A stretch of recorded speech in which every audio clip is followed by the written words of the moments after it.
What I've seen in the past from students are two different approaches to drawing. The first approach is something like this, where they're like crawling their way along the edge of, let's say, the human body, right? The second type I'll see is something like this, where they're just scribbling along. And what we're actually trying to get to is more like this. It's a much more clear directional line that really is trying to get from A to B. It's very goal-centric in a way.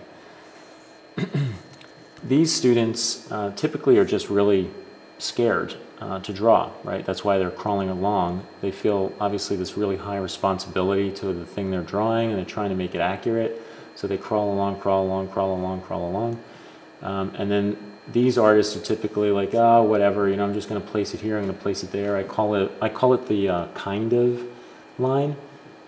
Or these artists who just couldn't take this anymore. It's like, I'm just so terrified of drawing that I've given up to that level of encumbrance and responsibility that I'm now over here in this camp. And again, what I'm trying to present to you is something that's more like this.